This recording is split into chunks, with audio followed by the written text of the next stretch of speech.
चक्षुरुर्मिलितं येन तस्मै श्रीगुरवे नमः। श्रीचैतन्यो मनोभीष्टं स्थापितं येन भूतले स्वयं रूप कदा मह्यं ददाति शापदन्तिकम्।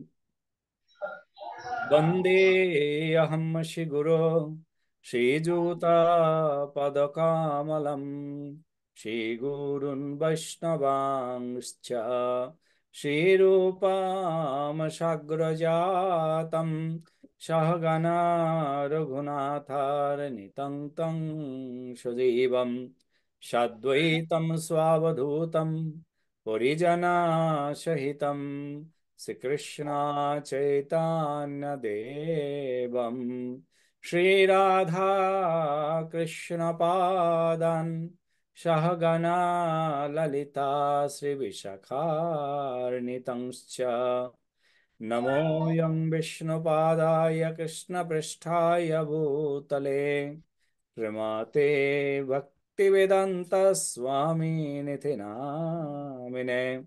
नमस्ते सरस्वती देवे गौरवाणी प्रचारिणे निर्विशेष शून्यवादी पाश्चात्य देशतारिणे वंशाकल्पतरुभ्यश्च कृपासिन्धुभ्य एव च पतितानां पावनेभ्यो वैष्णवेभ्यो नमो नमः। जय श्री कृष्ण चैतन्य प्रभु नित्यानंद श्री अद्वैत गदाधर शिवासादि श्री गौर भक्त वृंद। हरे कृष्ण कृष्ण कृष्ण हरे हरे, हरे राम राम राम हरे हरे। हरे कृष्ण। समस्त ভক্তবৃন্দকে আমার দণ্ডবত প্রণাম। যদিও ক্লাসের প্রারম্ভে আপনাদের কাছ থেকে যে কথাটা শুনতে পেলাম সেটাতে সত্যি আমি খুবই আহ, মানে ব্যথিত। শুধু তাই নয়, আহ, বর্তমান যে কলিযুগ চলছে সেটার উপরে আমরা খুব ভালোভাবে বুঝতে পারছি যে কোন দিকেতে এগোচ্ছে। তো আমাদের সকলকে আরো বেশি করে ভগবানের কাছে প্রার্থনা করতে হবে, যেটা আমাদের দ্বারা সম্ভব সেই জিনিসটি। যাই হোক, তো আগামী সপ্তাহে বুধবারে রাধারানীর আবির্ভাব তিথি। তো আজকে আমরা রাধাষ্টমী সম্বন্ধে কিছু আলোচনা করব। যদিও গত আহ, সপ্তাহেতে আমরা ক্লাস করতে পারিনি, কেননা হিজ হোলিনেস শিলা গোপাল কৃষ্ণ গোস্বামী গুরু মহারাজের ব্যাসপূজা মহোৎসব ছিল। বৈষ্ণব দণ্ডবত প্রণাম, সকল বৈষ্ণব দণ্ডবত প্রণাম। ধন্যবাদ, প্রণাম। তো তার জন্য আমাদের ক্লাসটা হয়নি। তো আজকে আমি রাধারানী সম্বন্ধে আমরা কিছু আলোচনা করবো। ইজ দ্যাট ওকে, শ্যামাকান্ত মাতা?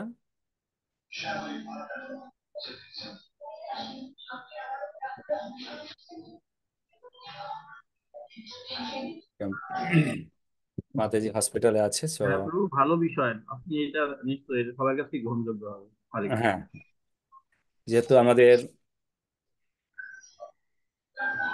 আমরা কয়েকটি জিনিস সম্বন্ধে প্রথমে আলোচনা করব, রাধারানী সম্বন্ধে টোটালটাই।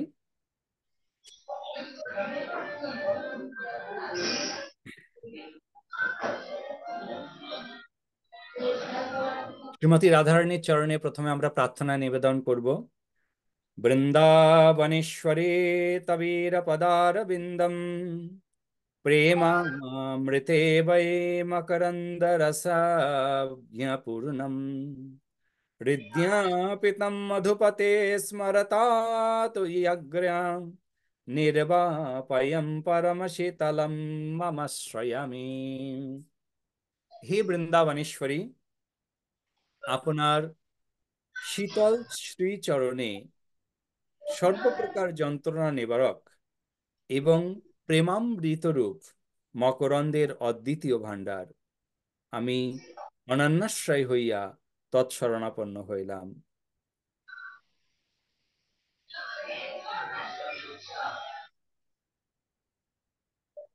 তো শ্রীমতী রাধারানী তিনি এই মর্তলোকে আবির্ভূত হয়ে সব থেকে বড় একটি শিক্ষা তিনি প্রদান করেছেন। সেটি হচ্ছে যে পরমেশ্বর ভগবানের চরণে কিভাবে সেবা করতে হয় এবং কি রকম ভাবে পরমেশ্বর ভগবানের চরণে আত্মসমর্পণ করতে হয়।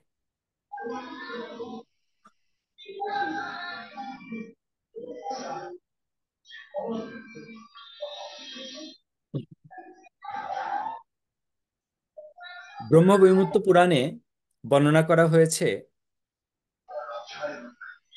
যে কৃষ্ণ বাঞ্ছা পূর্তি হেতু করে আরাধনে, অতএব রাধিকা নাম পুরাণ ব্যাখ্যানে। রাধিকা নামটি পুরাণে বর্ণনা করা হয়েছে তার কারণ যিনি ভগবান কৃষ্ণের প্রীতি বাঞ্ছা পূর্ণ করেন, পূর্তি করেন। শুধু তাই নয়, সর্বপ্রথম শ্রীমতী রাধারানী তিনি কোথা থেকে আবির্ভূত হয়েছেন? শ্রীমতী রাধারানীর আবির্ভাবের স্থান সর্বপ্রথম শ্রীমতী রাধারানী কি কোনো দ্বিতীয় ব্যক্তিত্ব পরমেশ্বর ভগবান ছাড়া? যদি দ্বিতীয় ব্যক্তিত্ব না হন, যদি একই ব্যক্তিত্ব হন, তাহলে তিনি এলেন কিভাবে? আমরা অনেকেই শ্রীমতী রাধারানীকে নিয়ে একটু অন্য প্রকারের ধারণা আমরা ভেবে থাকি। তার কারণ হচ্ছে যে শ্রীমতী রাধারানী সম্বন্ধে আমাদের সম্পূর্ণ জ্ঞান নেই। তো এর পূর্বেও আমরা আলোচনা করেছিলাম, আমরা রাধারানীর আবির্ভাব সম্বন্ধে আমরা বর্ণনা করেছিলাম। যা কার কার মনে আছে যে রাধারানী মর্ত্যলোকে নয়, তিনি গোলক বৃন্দাবনে সর্বপ্রথম কিভাবে আবির্ভূত হলেন, এটি কার মনে আছে? আমি একটি প্রণাম মন্ত্র দিয়ে বর্ণনা করেছিলাম আপনাদেরকে। আপনাদের কাছ থেকে জানতে চাইবো, একটু হাত তুলবেন যে কার কার মনে আছে। হাত কিন্তু দেখতে পাওয়া যাচ্ছে না কারুরই। মিনতি মাতাজির হাত দেখতে পাওয়া গেছে, ওকে, আরো দু একটা হাত দেখতে পাওয়া যাক।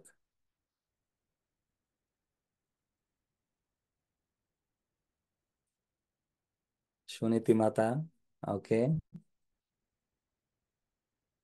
আর ঠিক আছে, প্রথমে আমরা সুনীতি মাতার কাছ থেকে শুনবো, তারপরে মিনতি মাতার কাছ থেকে শুনবো। সুনীতি মাতা বলুন। হরে কৃষ্ণ, সকল বৈষ্ণব চরণে প্রণাম প্রভু। প্রণাম। প্রভু, এই কাহিনীটা কি যে কৃষ্ণ সৃষ্টি প্রথমে গোলক বৃন্দাবনে বসেছিলেন এক সময়, রাসমণ্ডলে যাওয়ার জন্য ওনার প্রস্তুতি ছিল। তখন ওনার খুব একা একা লাগছিল। তখন মনে হচ্ছিল যে একটা সঙ্গী হলে আমার খুব ভালো হতো।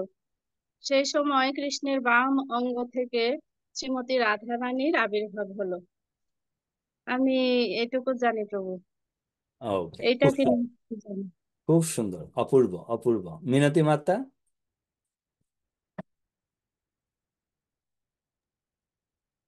হরে কৃষ্ণ, প্রণাম সকল বৈষ্ণব চরণে প্রণাম। প্রণাম মাতা। হরে কৃষ্ণ প্রভু, শোনা যাচ্ছে? শোনা যাচ্ছে মাতা, ক্লিয়ার। হরে কৃষ্ণ, প্রণাম। জয় ছিল প্রভুপাদ কি জয়। প্রভু, আমিও এইটাই মানে শুনেছি যে আপনিও একবার বলছিলেন, বা আমি অন্য আর যে লেকচার গুলা শুনেছিলাম, যে কৃষ্ণ ভগবান এই গোলক ধামে কোনো একটা সরোবরে বসেছিল। তখন উনি নিজেকে খুব একা একা অনুভব করতেছিল। তো আমরা যেরকম আনন্দ করতে চাইলে আমাদের কেউ একজন লাগবে, বা দু তিনজন হলে এরকম আনন্দ করতে একটা মানে উৎসাহ জাগে। তো ভগবান তো কারো প্রয়োজন হয় না। তো ভগবান নিজেই নিজের বাম অঙ্গ থেকে রাধারানীকে আবির্ভূত করেন। তো রাধারানী আবির্ভূত হয়ে ওই যে ভগবান যে সরোবরের কাছে বসেছিলেন, সেই সরোবরে যে পুষ্প, সেই পুষ্প কৃষ্ণের মানে ভগবানকে নিবেদন অর্পণ করার জন্য না, ধাবিত হলেন, যেটা আমি শুনেছি, যে এটুকুই শেয়ার করছি। যে যে আরেকটা বলে যে আরাধনায় যে শ্রেষ্ঠ, মানে রাধা নামটা আর কি, আমি যতটুকু মনে আছে এভাবেই বলতেছি, যে আরাধনায় যে শ্রেষ্ঠ এবং ভগবানকে সেই পুষ্প আনার জন্য উনি আবির্ভূত হয়েই যে ধাবিত হলেন, সেই এই জন্য ওনার নাম রাধা। এবং রাধা রানীর আবির্ভাবের মূল কারণ আপনি প্রভু প্রথমেই বলে দিয়েছেন, যে ভগবানের প্রেমময় সেবা যেটা। হরে কৃষ্ণ, প্রণাম। ধন্যবাদ, সুন্দর, অপূর্ব। শুক্লা মাতা। হরে কৃষ্ণ প্রভু, দণ্ডবত প্রণাম। প্রণাম মাতা। প্রভু, এইরকমই জানি যে এরকম ভগবান তার আহ, যখন তার একজন পার্ষদ রূপে রাধারানীকে মানে আবির্ভূত করেছেন, যে রাধারানী প্রকট হয়েছে, যে শতশৃঙ্গ পর্বত রাসমঞ্চে হতে এই রাধারানী গোলক গোলক বৃন্দাবনে শত সিংহ পর্বতে রাসমঞ্চে এই রাধারানীর আবির্ভূত হয়েছিলেন। তো রাধারানী আবির্ভূত হয়েই এই মানে পুষ্প নিয়ে শ্রীকৃষ্ণের দিকে ধাবিত হচ্ছিলেন, শ্রীকৃষ্ণের চরণে পুষ্প অর্পণ করার জন্য। সেই জন্য এই যে রাসমঞ্চে আবির্ভূত হয়েছেন, সেই জন্য রা, আর ধাবিত হচ্ছে জন্য ধা, সেই জন্য এই রাধারানীর নাম হয়েছে। ওকে, অপূর্ব। তো রাসমঞ্চে তিনি আবির্ভূত হলেন কোন সাইড থেকে? কৃষ্ণের, কি প্রভু ভালো করে বুঝতে পারলাম নাকি? হ্যাঁ, কোন সাইড থেকে, মানে কোথা থেকে তিনি? কৃষ্ণের বাম অঙ্গ থেকে। হ্যাঁ, এই শব্দটিও অ্যাড করতে হবে। হ্যাঁ, কৃষ্ণের বাম অঙ্গ। রাইট, অপূর্ব, খুব সুন্দর। আপনারা খুব ভালোভাবে শুনেছেন এবং এই কথাগুলো পুনঃ পুনঃ আহ, বলবেন ভক্তদেরকে। আপনারা যা যা জানেন এটা খুব গুরুত্বপূর্ণ। তার কারণ হচ্ছে যে আমরা এই সনাতন ধর্মে বর্তমানে এই যে সনাতনীদের একত্রিততা নেই, বা সনাতন ধর্মেরই যারা অবস্থান করেছেন তাদের কাছে ক্লিয়ার পিকচার সনাতন ধর্মের নেই। শাস্ত্রেতে যেটি বর্ণনা করা হয়েছে যে শ্রীমতী রাধারানী, এই যে আপনারা বললেন, এগুলো কিন্তু একই একই জিনিস। গোলক বৃন্দাবনের ভগবান এক সময় অবস্থান করছিলেন। তিনি সেখানে বসে রাসমঞ্চ তৈরি করছেন, একলা একাকী, যেটি আপনারা বললেন। তো সেই সময় কেউ নেই, কোনো ডেমিগডস কেউ নেই, কিন্তু শুধু কৃষ্ণ একলা, শুধুমাত্র কৃষ্ণ একা। যখন একমাত্র কৃষ্ণ, আপনি যখন প্রচুর ধনাঢ্য ব্যক্তিত্ব, কিন্তু আপনার আশেপাশে কেউ নেই, আপনি একমাত্র ব্যক্তিত্ব, তাহলে সেই ঐশ্বর্যের কি লাভ? কারণ আপনার আশেপাশে তো কেউ দেখার নেই। যদি আপনার 200-400 কর্মচারী থাকতো, প্রণাম করবে আপনাকে, বা আপনার পরিবারের লোকজন থাকবে, তারা আপনাকে করবে, কিন্তু আহ, কেউ তো নেই, কে দেখবে?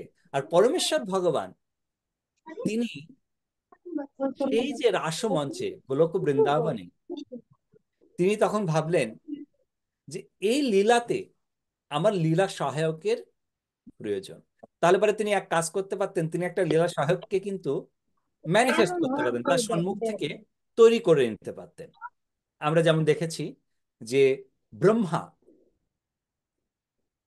তার মনের দ্বারা 4টি কুমারকে তৈরি করলেন, ব্রহ্মার পুত্র হলো। তো ভগবান কৃষ্ণ সেটি করতে পারতেন, কিন্তু ভগবান কৃষ্ণ কিন্তু সেটি করেননি। তিনি কি করলেন না, তিনি তার বাম অঙ্গ থেকে, তার লেফট সাইড থেকে, বাম অঙ্গ থেকে তিনি কি করলেন, শ্রীমতী রাধারানী আবির্ভূতা হলেন বাম অঙ্গ থেকে। এবং বাম অঙ্গ থেকে যদি রাধারানী আবির্ভূত হন, তাহলে রাধারানী কে? রাধারানী স্বয়ং কৃষ্ণ। কৃষ্ণের বাম অঙ্গ থেকে আবির্ভূত হয়েছেন মানে কি? আমার এই শরীর, আমার এই হাতটি কি শরীর থেকে অভিন্ন? অভিন্ন নয়। কেননা শরীর যখন হাত, মানে হাতটা শরীর থেকে বিচ্ছিন্ন হয়ে যাবে, তখনই সেটি অভিন্ন, মানে একসঙ্গে নেই। কিন্তু যখন সেই শরীরের সঙ্গে অ্যাটাচ রয়েছে, সেটি কিন্তু আলাদা নয়। তো শ্রীমতী রাধারানী স্বয়ং পরমেশ্বর ভগবান শ্রীকৃষ্ণ। শ্রীকৃষ্ণ স্বয়ং তার বামাঙ্গ থেকে রাধারানীকে আবির্ভূত করলেন। সুনীতি মাতা কিছু বলবেন? হ্যাঁ প্রভু, বলছিলাম যে আহ শ্রীকৃষ্ণ কেন এই নারী মূর্তির তৈরি করলেন? ওনার বাম অঙ্গ থেকে তো একটা পুরুষ মূর্তি তৈরি করতে পারতেন, তাহলে তো এত বিতর্ক হইতো না। হরে কৃষ্ণ, আমিও এই একই প্রশ্নটা করতে চাচ্ছিলাম। এক্সপেক্টেড প্রশ্ন, এটা খুবই হ্যাঁ, খুবই গুরুত্বপূর্ণ। পরমেশ্বর ভগবান তিনি এই জগৎ সৃষ্টি করবেন, তার প্রারম্ভে, জগৎ সৃষ্টি করার প্রারম্ভে তিনি পুরুষ এবং প্রকৃতি এই দুটি এই জগতের সামনে উপস্থাপন করবেন। তার জন্য ভগবান স্বয়ং, তিনি তো পুরুষ, আমরা জানি যে ভগবান একমাত্র পুরুষ, কিন্তু প্রকৃতও হচ্ছে ভগবান কৃষ্ণেরই অংশ। সেটি নির্ধারণ করার জন্য কিন্তু ভগবান তার অঙ্গ থেকে প্রকৃতি রূপা, অর্থাৎ নারী সদৃশা শ্রীমতী রাধারানী রূপে তিনি আবির্ভূত হলেন। এখানে আমরা জানি যে ভগবান প্রত্যেকের মধ্যে বিশেষ বিশেষ কিছু গুণ প্রদান করেছেন রস আস্বাদনের জন্য। একজন মা তিনি যেভাবে পরমেশ্বর ভগবানের সেবা করেন, যে ভাব দিয়ে, যে প্রেম দিয়ে, সেটি একজন প্রভুজি করতে পারেন না। কেননা ভগবানের প্রীতি বাঞ্ছার জন্য ভগবান চেয়েছিলেন যে এমন একজন ভক্তিময়ী আমার নিজের থেকে আমি আবির্ভূত হব, যে জগতে শিক্ষা প্রদান করবে কিভাবে ভগবানের ভক্তি করতে হবে। এখানে বলা হচ্ছে যে স এবায়ম পুরুষম সমেবহ সমারাধন তৎপরিতভূতঃ তস্মাৎ সমেবম সমারাধম মকোরথ। যে ভগবান তিনি পুরুষ, তিনি তার অঙ্গ থেকে আরেকটি পুরুষ আবির্ভূত করাতে পারতেন। আমরা দেখেছি ভগবানের অনেক অবতার আছে, কিন্তু না, এখানে ভগবান তিনি কি করলেন না, তিনি রাধারানীকে আবির্ভূত করলেন। কেননা রাধারানী তিনি আবির্ভূত হয়ে তিনি কিন্তু বলেননি, ওকে বস, আমার জন্য কি কমান্ড, কাকে বধ করতে হবে বলুন, আমি আপনার সামনে উপস্থিত আছি, এখন দাঁড়িয়ে আছি, বলুন কাকে বধ করতে হবে, কমান্ড নিয়ে দৌড়াবেন। আবির্ভূত হয়ে তিনি কি করলেন, তিনি কমান্ড নিয়েছিলেন কি? তিনি কমান্ড নেননি। আবির্ভূত হয়েছেন, দিয়ে দৌড়, ধাবতী, দিয়ে দৌড়। কোথায় দৌড়ালেন? পুষ্পবনে। দৌড়ে অন্য কোথাও চলে যেতে পারেন, সুখদেব গোস্বামীর মতো হতে পারতেন। সুখদেব গোস্বামী মাতৃগর্ভ থেকে তিনি বের হয়ে দিয়ে দৌড় কোথায় না, জঙ্গলে, সোজা জঙ্গলে, যেখানে মায়া নেই। তো রাধারানী দৌড় দিলেন কোথায়? পুষ্পোদ্যানে। আর সেখানে গিয়ে কি করলেন? খেলা করলেন না, দৌড়ে গিয়ে সেই পুষ্প তুলে আবার দৌড়ে চলে এসে ভগবানের চরণে সেই পুষ্প অর্পণ করে ভগবানকে পূজা শুরু করলেন, ভগবানের আরতি করতে শুরু করলেন। সর্বপ্রথম ভগবান পূজা প্রাপ্ত হলেন তার নিজেরই রূপের দ্বারা, রাধারানীর দ্বারা। আর এই জন্যই এই রস তিনি যদি একজন পুরুষকে আবির্ভূত করতেন, ভগবান তো সেই রস পেতেন না, সেই প্রেম তিনি পেতেন না। তার ফলে কিন্তু ভগবান তার নিজের রূপ থেকেই তিনি একটি প্রকৃত স্বরূপাকে আবির্ভূত করলেন। এখানে আরেকটি জিনিস আমাদের শিক্ষণীয় বিষয়, সেটি হচ্ছে যে এই যে রাধারানী, রাধারানী তিনি হচ্ছেন পরমেশ্বর ভগবানের অভিন্ন অংশ, এবং সেই সঙ্গে সঙ্গে রাধারানী কিন্তু পরমেশ্বর ভগবানের প্রীতিবিধানার্থে সেবা করেন। তিনি নিজের ইন্দ্র সুখভোগের জন্য কিন্তু সেবা করেন না। আমরা জানি যে আত্মেন্দ্রিয় প্রীতিবাঞ্ছা তারে বলে কি? কাম, কাম। আর কৃষ্ণেন্দ্রিয় প্রীতিবাঞ্ছা প্রেম। হরে ধরে প্রেম নাম মিন্স প্রেম। সো রাধারানী হচ্ছেন, আমরা প্রথমেই পেয়েছি, প্রেমের মূর্ত প্রকাশ। তো তিনি হচ্ছেন প্রেমের মূর্ত প্রকাশ, আর এর জন্যই শ্রীমতী রাধারানীকে তিনি আবির্ভূতা করলেন। আর এখন এই যে বর্তমান সময়ে যে যে সমস্ত কথাবার্তা হয়, কেননা এটা ল্যাক অফ নলেজ, আমাদের দুর্ভাগ্য, তারা অজ্ঞানী, তাদের জ্ঞান নেই, আর তার জন্য আমাদের কর্তব্য তাদেরকে এই জিনিসটা তাদের সামনে তুলে ধরা সম্পূর্ণরূপে। এখন আমরা যদি দেখতে পাই, তাহলে পরে দেখতে পাবো যে রাধারানী থেকে লক্ষ্মী দেবী আবির্ভূতা হয়েছেন, লক্ষ্মী দেবী থেকে দুর্গা আবির্ভূতা হয়েছেন। এভাবে করে আমরা যত ডেমিগডও দেখতে পাবো, সমস্ত ডেমিগডেও আমরা দেখতে পাবো যে শ্রীমতী রাধারানী থেকে আবির্ভূতা হয়েছেন। Okay? হরে কৃষ্ণ। হ্যাঁ প্রভু, বলুন। এই যে প্রেম এবং ভালোবাসা, এই যে কথা দুইটা, এই কথা দুইটার আর্থিক ভাবেও ভিন্ন। মানে প্রেম যেটা, মানে ওই যে কৃষ্ণ ধরে প্রেম নাম, সেই প্রেম এবং ভালোবাসা আর্থিক অর্থেও ভিন্ন। এখন যেটা হয় সেটা ভালোবাসা, কিন্তু প্রেম হয় না। এখন যেটা হচ্ছে সেটা ভালোবাসা নয়, কেন ভালোবাসা যে শব্দটি সেটাও কিন্তু খুব খুব গুরুত্বপূর্ণ একটি শব্দ। এখন যেটি হচ্ছে সেটিকে ইংলিশে বলা হয় লাস্ট, বা বাংলায় বলা হয় কাম। এটি ভালোবাসা নয়। ভালোবাসা কাকে বলা হয়? ভালোবাসা সম্পূর্ণরূপে কোনো প্রকারের কিছু পাবার আশা না করে একে অপরের প্রতি যে সমর্পণ, তাকে বলা হয় ভালোবাসা। যেমন একজন পিতামাতা তার সন্তানকে প্রেম করেন, তো প্রেমের সঙ্গে সঙ্গে তার সন্তানকে সব থেকে বেশি ভালোবাসেন। সেই ভালোবাসাটাই থাকে হচ্ছে নিষ্কাম, কোনো প্রকারের ফলের আশা না করে, যে না আমি একে ভালোবাসি, তার প্রতিদানে আমি কিছু পাবো। প্রতিদানের আশা কিন্তু তিনি করেন না। বর্তমান সমাজে একটি ছেলে এবং একটি মেয়ের যে ভালোবাসা হয়, তার ভেতরে কিন্তু তাদের প্রতিদানের কিছু একটা আশা থেকে যায়। আমি একে ভালোবাসি, আমি একটা ভালো স্মার্টফোন নিতে হবে, ছেলেকে বেশি করে ভালোবাসি, বেশি করে একটু কথা বলি, বা ছেলে বলছে না একটু ভালোবাসবো, আমি এটা পাবো বা ওটা পাবো বা ইত্যাদি ইত্যাদি। প্রত্যেকেরই একটা চাহিদা রয়েছে যে হ্যাঁ আমি এটা পাবো বা ওটা পাবো। তো সেটাকে ভালোবাসা বলা যায় না, কেননা ভালোবাসাতে কোনো প্রকারের চাহিদা থাকে না। তা আক্ষরিক অর্থে প্রকৃত যে ভালোবাসা, ভালোবাসা একটি খুব সুন্দর শব্দ, প্রেমও একটি খুব সুন্দর শব্দ। এই দুটো জিনিসই হচ্ছে কিন্তু সম্পূর্ণরূপে কোনো প্রকারের প্রতিদান ছাড়া যেটি করা হয়।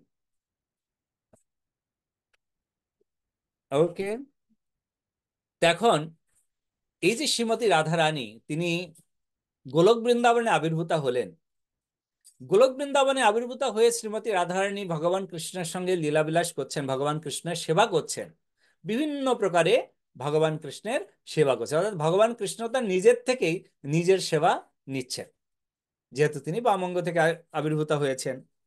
এখন এই জগতে, এই মর্ত্যলোকে শ্রীমতী রাধারানীর কিভাবে আগমন হলো সেই সম্বন্ধে আমরা একটু আলোচনা করব।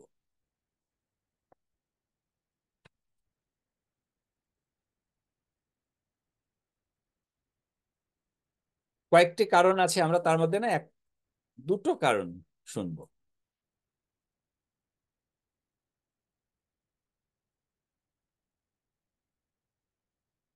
সর্বপ্রথম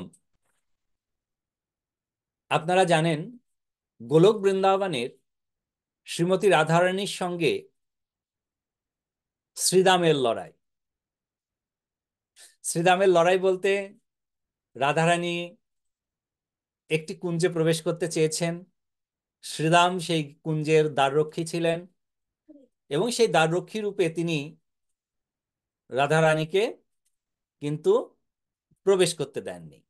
এদিকে এই যে লড়াই হওয়ার পূর্বে কিন্তু কাহিনীটি মত্তলোকে তৈরি হয়েছে। তার কারণ কি?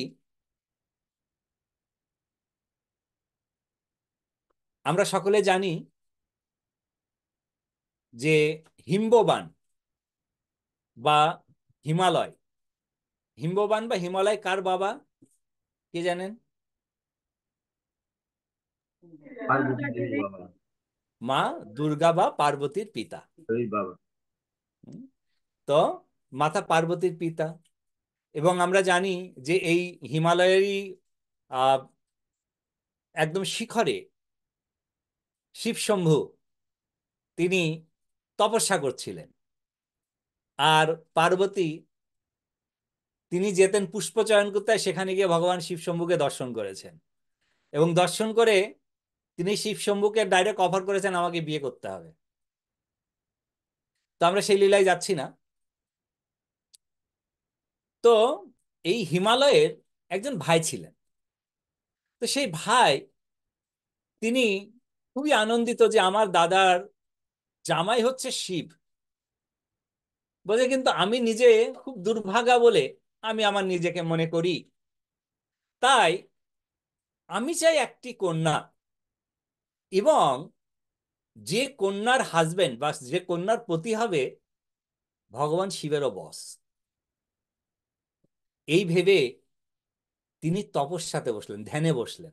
মানে এরকম নয় যে আমি চেয়ে নিলাম ঠিক আছে একটা মেয়ের জন্ম দিলাম, তারপর বললাম এ আমার মানে ভগবানের সঙ্গে রেখে আমি বিয়ে দেবো, তা নয়। তিনি গিয়ে তপস্যাতে বসে পড়লেন সেই হিমালয়ের শিখরেতেই। 1 বছর, 2 বছর, 3 বছর, 4 বছর নয়, বলা হচ্ছে যে 60 সহস্র বছর, মানে 60,000 বছর তিনি তপস্যা করেছিলেন। আচ্ছা, তার কি নাম ছিল? এই হিমাচলের ভাইয়ের নাম কি ছিল, কে বলবেন? বিন্ধ্যাচল। বিন্দাচল। বৃন্দাচল, রায়। তার নাম ছিল বৃন্দাচল। তো সেই বৃন্দাচল তিনি তপস্যা করলেন। 60,000 বছর তপস্যা করার পরে স্বয়ং ভগবান তার সামনে আবির্ভূত হলেন। এবং আবির্ভূত হয়ে ভগবান তাকে বললেন যে তোমার কি চাই? তখন ভগবান বললেন যে হে প্রভু, প্রথমে আপনি আমাকে কথা দিন যে আমি যা চাইবো আপনি সেটি আমাকে প্রদান করবেন। এবং আমরা জানি যে পরমেশ্বর ভগবান বলেছিলেন যে আমি তোমার সামনে আবির্ভূত হয়েছি তোমার মনোবাঞ্ছা পূর্ণ করার জন্যই, তো তুমি নিঃসংকোচে বলো যে তোমার কি প্রয়োজন। তখন তিনি বললেন যে আমার দাদা তিনি কন্যারূপে মাতা পার্বতীকে পেয়েছেন এবং তার পতি হচ্ছেন শিবজি। তা আমিও চাই একটি কন্যা যার হাজবেন্ড বা পতি হবেন আপনি নিজে। তো ভগবান তাকে বর প্রদান করেন, তথাস্তু। এখন ভগবান তাকে বর প্রদান করেছেন, তথাস্তু। আর ভগবান কৃষ্ণের সহধর্মিণী হবে। এই জগতে ভগবান কৃষ্ণের সহধর্মিণী আর কে হতে পারে রাধারানী ছাড়া? তো ভগবান এখানে অলরেডি একটি লিপিবদ্ধ করে গেলেন, ঠিক আছে আসার জন্য একটা জায়গা রেডি। শুধুমাত্র একটা জায়গা হলে তো হবে না, আরো কয়েকটি জায়গার প্রয়োজন রয়েছে। এদিকে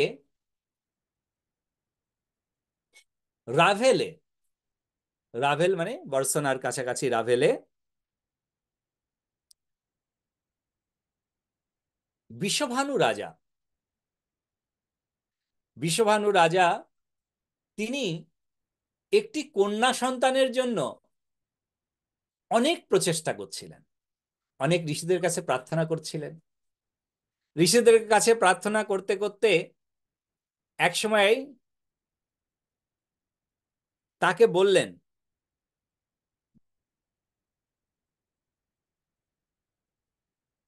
এক ঋষি, আচ্ছা কে ঋষির নামটি আছে কি এখানে, আমি একটু দেখে নিই।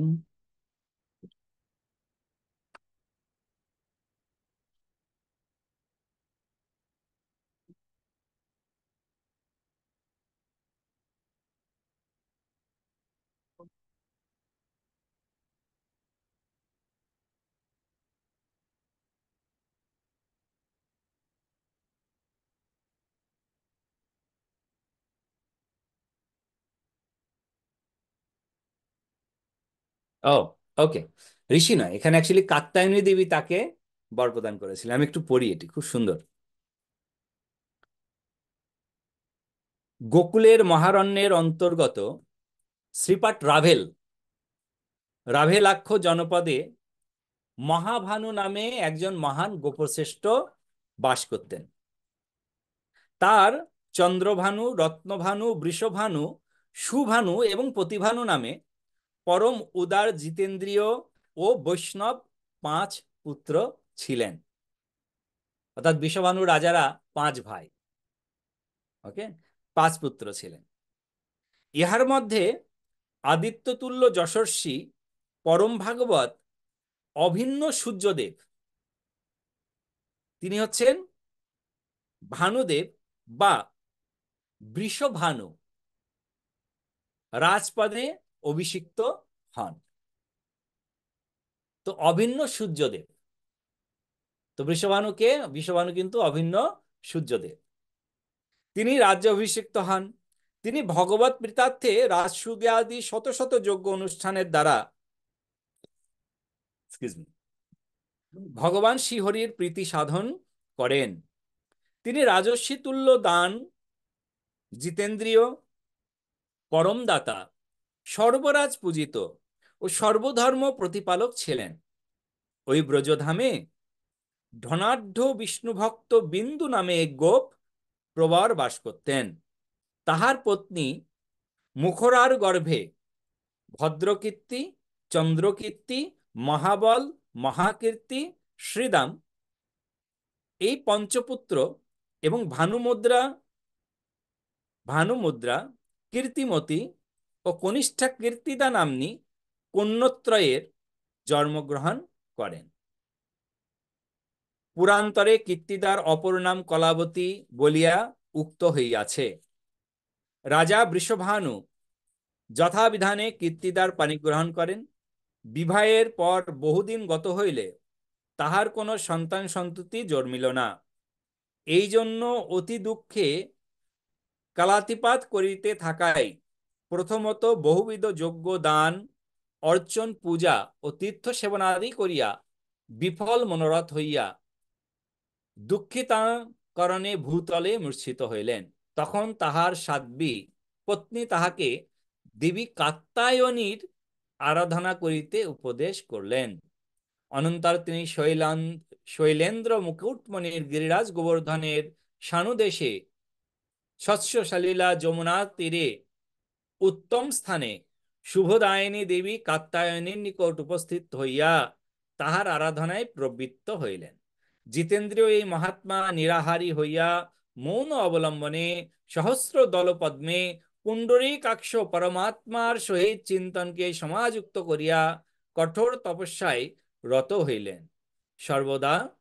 সহসা একদিন বাগদেবী আকাশবাণী করিয়া উপদেশ করিলেন, হরিনাম বিনবৎস্য কর্ণশুদ্ধি ন জায়তে, তস্মাৎ শ্রেয়ং স্মরन् রাজন হরিনাম কীর্তনম, গৃহান হরিনামানি যথা শক্রমনন্দিতঃ। সো বাগদেবী অর্থাৎ মাতা সরস্বতী এবং কাত্যায়নী দেবী বৃষভানু রাজাকে বললেন যে কর্ণশুদ্ধি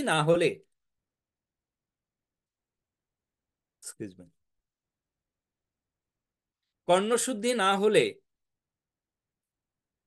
তাহলে সে কোনো ভালো ফল বা মানে ভালো ফুল প্রাপ্ত হতে পারেন না। সর্বপ্রথম তাকে কর্ণশুদ্ধি করতে হবে। তো কর্ণশুদ্ধি কি করে করতে হবে সেটি তিনি ক্রতু ঋষির কাছে জিজ্ঞাসা করলেন। তো ক্রতু ঋষি ব্রহ্মাণ্ড পুরাণের উত্তরখণ্ড থেকে বর্ণনা করলেন যে হরে কৃষ্ণ কৃষ্ণ কৃষ্ণ হরে হরে, হরে রাম রাম রাম হরে হরে। কৌতুমুনি বললেন, ইতি ষোড়শ নামাত্মক নামম ত্রিকালম কলমশপায়হম নাতো পরতরোপয়া সর্ববেদেষু বিদ্যতে। এই যে হরে কৃষ্ণ মহামন্ত্র স্বয়ং শ্রী চৈতন্য মহাপ্রভু আজ থেকে 500 বছর আগে এনে আমাদেরকে দিয়েছিলেন গোলকের প্রেমধন। কিন্তু 5000 বছর আগেও কিন্তু এই হরিনাম আরো অন্য কাউকেও ঋষির দ্বারা তিনি প্রদান করেছিলেন সর্বপ্রথম। তাহলে কাকে প্রথম হরিনাম দিলেন দ্বাপর যুগে? কে পেলেন হরিনাম?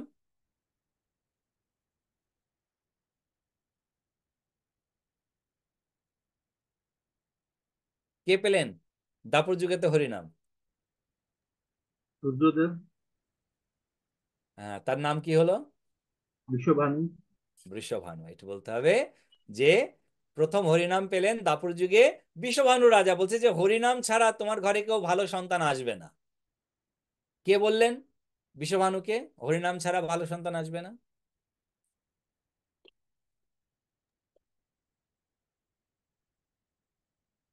সরস্বতী দেবী তো নাকি?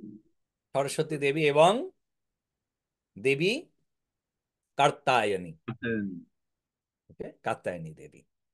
এখন ক্রতুমুনি তাকে এই মন্ত্র জপ করতে বললেন।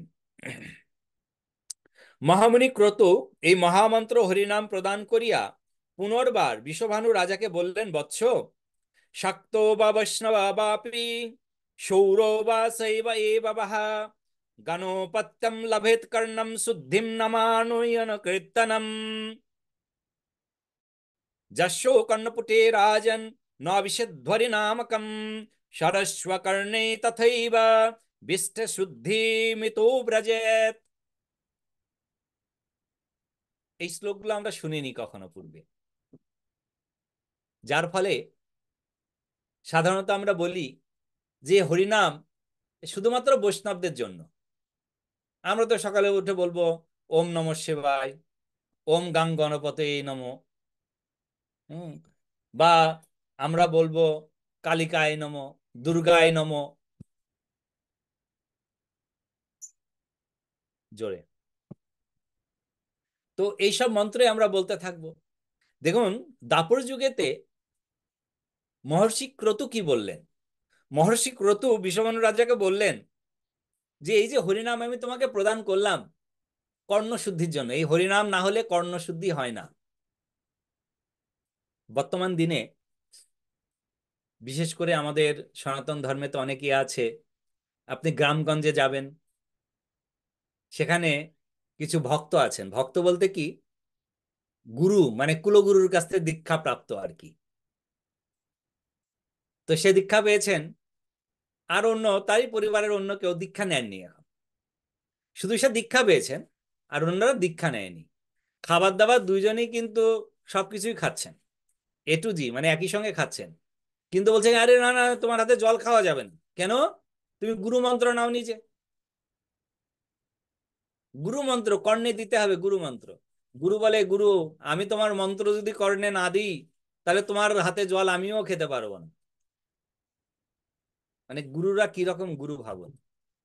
ক্রতু ঋষি এখানে বলছেন, ক্রতু ঋষি কি বলছেন? বলছেন যে এই যে কর্ণশুদ্ধি কিসের দ্বারা হয়? যদি তুমি শাক্ত হও অর্থাৎ দেব দেবীর উপাসক হও, বিশেষ করে শাক্ত অর্থাৎ যারা শক্তির উপাসনা করে তাকে বলা হয় শাক্ত। শক্তি অর্থাৎ মা দুর্গার বিভিন্ন রূপ, রাইট? চণ্ডী, কালী ইত্যাদি। তো বলছেন কি শাক্ত বা বৈষ্ণব অর্থাৎ যারা বিষ্ণুর ভক্ত, শক্তির ভক্ত, বিষ্ণুর ভক্ত। শুধু তাই নয়, সৌরই অর্থাৎ যারা গ্রহের বিভিন্ন গ্রহের ভক্ত, মানে বিভিন্ন এই যে নবগ্রহ আদি আছে এদেরকে পূজা করেন মাত্র। শুধু তাই নয়, শৈব অর্থাৎ যারা শিবের উপাসক, শৈব। শুধু তাই নয়, গণপত্য। গণপত্য মানে কাকে বলা হয়? গণেশ দেব। গণেশ। গণেশ দেব। গণপত্য গণেশ। দেব হচ্ছে যারা গণেশের উপাসক, তাদেরকে বলে গণপত্য।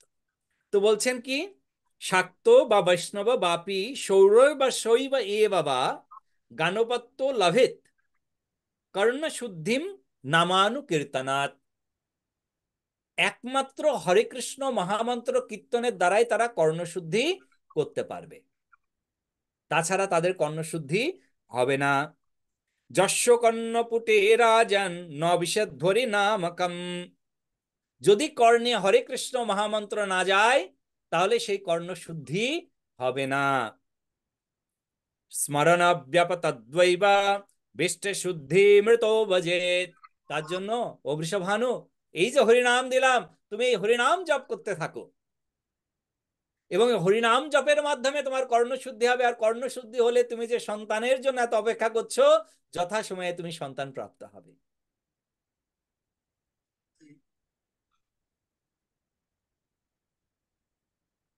মহামুনি ক্রতু এই মহামন্ত্র হরিনাম প্রদান করিয়া, বিশেষত শাক্ত, শৈব, সৌর, গানপত্য, বৈষ্ণব ইহাদের দীক্ষা বিষয়ে হরিনাম কীর্তনের কর্ণশুদ্ধি লাভ হয়, অর্থাৎ কর্ণের অশুদ্ধতার জন্য সর্বাগ্রে হরিনাম দীক্ষা ব্যতীত অন্য কোনো মন্ত্রই ফলপ্রদ হয় না।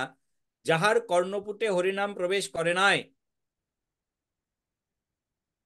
তাহার কর্ণ শবের তুল্য বলে বর্ণনা করা হয়। যাহার কর্ণে হরিনাম প্রবেশ করেনি, তার কর্ণ সব তুল্য, সবের কর্ণ তুল্য। অর্থাৎ সবের কর্ণ বলতে কি বোঝানো হচ্ছে? মৃতের কর্ণ প্রভু, মৃত তাইলে দেহ, মৃত তার কর্ণ হচ্ছে মৃত। মৃতের। ওকে, মৃতদের কর্ণতুল্য অপবিত্র, যেমন মৃতের কর্ণকে বলা হচ্ছে অপবিত্র, মৃত কর্ণের ন্যায় অপবিত্র। কোনো মন্ত্রই ফলপ্রদ হয় না, যাহার কর্ণপুটে হরিনাম প্রবেশ করে নাই।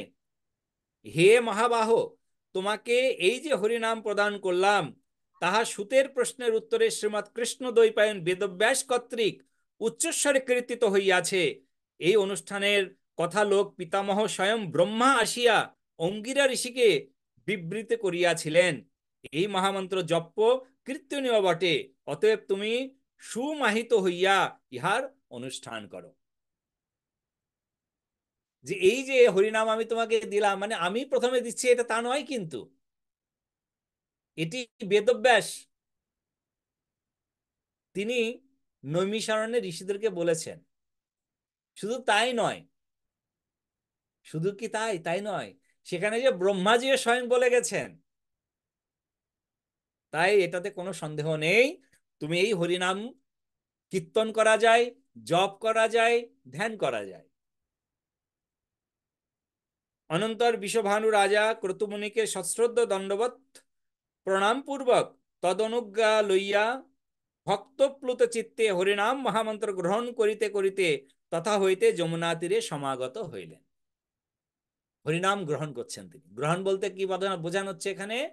হরে কৃষ্ণ কৃষ্ণ কৃষ্ণ হরে হরে, হরে রাম রাম রাম হরে হরে, হরে কৃষ্ণ কৃষ্ণ কৃষ্ণ হরে হরে, হরে রাম রাম হরে হরে। এইরকম করে তিনি জপ করতে করতে তিনি যমুনা তীরে উপনীত হলেন।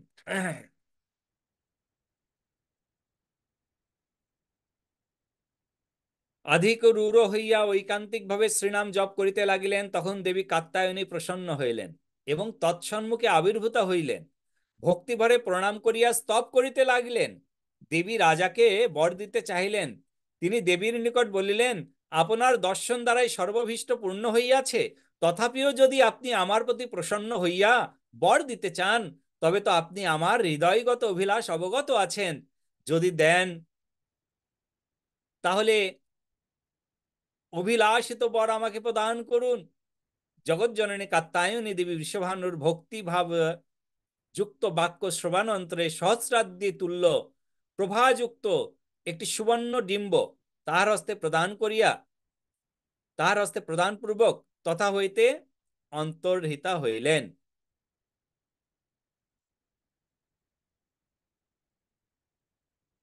বৃষভানুরাজ ওই জ্যোতির্ময় ডিম্ব প্রাপ্তিকে পরমাহ্লাদিত হইয়া স্বীয় ভবনে প্রত্যাবর্তন করিলেন। অনন্তর বৃষভানুরাজ ও কৃত্তিদা ব্রত তপস্যার সার শ্রীনাম প্রভুর সেবার চরমতম স্বরূপ সর্বভীষ্ট পরিপূর্ণ অক্ষর সম্ভাবিত।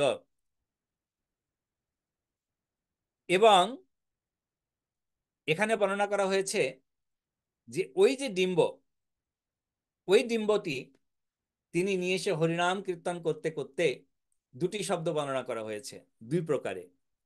সেটি বর্ণনা করা হয়েছে যে একটি যে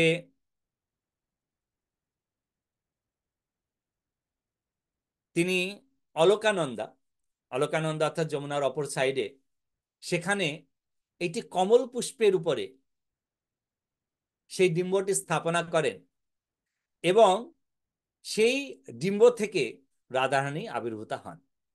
এখন এই যে রাধারানী আবির্ভূত হন সেই ডিম্ব থেকে, আলটিমেটলি ডিম্ব থেকে নয়, এখানে বর্ণনা করা হয়েছে যে ওই যে বৃন্দাচল পর্বতের গৃহে রাধারানী আবির্ভূত হলেন, সেখান থেকে তাকে কিডন্যাপ করে নিয়ে আসা হলো এবং তার হাত থেকে রাধারানী পড়লেন সেই ডিম্বের উপরে। আর সেখান থেকে পুরো আলোক সজ্জা মানে আহ জ্যোতি নির্গত হলো, যেখান থেকে বৃষভানু রাজা শ্রীমতী রাধারানীকে প্রাপ্ত হলেন। 3 প্রকারের রাধারানীর আবির্ভাব বৃষভানুর গৃহে বর্ণনা করা হয়েছে এখানে। একটি বর্ণনা করা হচ্ছে যে তিনি সেই ডিম্বটি কাত্যায়নী দেবী দিলেন, তিনি গৃহে নিয়ে গেলেন এবং প্রত্যহ তিনি হরিনাম কীর্তন জপ করতে থাকেন এবং যথাসময়ে সেই ডিম্বটি খুলে যায় এবং সেখান থেকে একটি সুন্দর কন্যা আবির্ভূত হয়, এটি বর্ণনা করা হয়েছে। তো এখানে দ্বিতীয়টি যেটি বর্ণনা করছেন যে কীর্তিদা সুন্দরী এবং বৃষভানু রাজা তারা অলকানন্দার তটে বিকেল বেলাতে হরিনাম কীর্তন করছেন, জপ করছেন, হেঁটে হেঁটে প্রকৃতির শোভা দর্শন করতে করতে জপ করছেন। ঠিক সেই সময় বৃষভানু রাজা দর্শন করতে পারেন যে একটি কমল পুষ্পের উপরে, অর্থাৎ একটা পদ্ম ফুলের উপরে প্রচুর প্রকারের আভাযুক্ত, আভা বলতে আমরা এখানে বোঝাচ্ছি অ্যাফোরজেন্স। অ্যাফোরজেন্স আভাকে কি মানে তার আর কোনো বাংলা আছে? জ্যোতি, দিব্য জ্যোতি নির্গত হচ্ছে, মনে পড়ে গেছে, সেই পদ্ম ফুল থেকে দিব্য জ্যোতি নির্গত হচ্ছে এবং সেই জ্যোতিটি এতটাই মানে প্রকাণ্ড যে সেই জ্যোতির দিকে তাকানো যাচ্ছে না, কিন্তু যখন সেটি একটু ডিম মানে একটু কম হয়, তখন বৃষভানু রাজা দর্শন করতে পারেন যে সেখানে একটি সুন্দর কন্যা রত্ন অবস্থান করছে। আচ্ছা, এই যে বৃন্দাচল পর্বতের গৃহেতে এলেন রাধারানী এবং সেখান থেকে এই বৃন্দাবনে কিভাবে এলেন, এই কাহিনীটি যদি আপনাদের মধ্য থেকে কেউ আমাদেরকে শেয়ার করেন।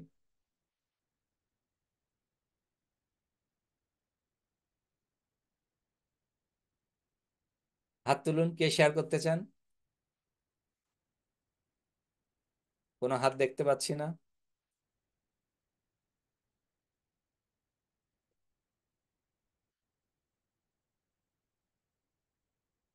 ওকে, একটা হাত পেয়েছি মাত্র, শুক্লা মাতার।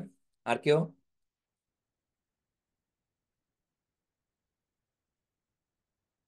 ওকে, ঠিক আছে, তাহলে আমরা শুক্লা মাতার কাছ থেকে শ্রবণ করি। শুক্লা মাতা বলুন। হরে কৃষ্ণ প্রভু প্রণাম। প্রণাম মাতা। যে বৃন্দাচল পর্বত থেকে ওই যে বৃন্দাচল সে এই, 2 কন্যা হইল বৃন্দাচল।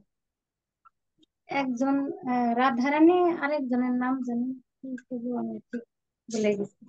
মানে 2 কন্যা। তারপরে ওই সময় ওই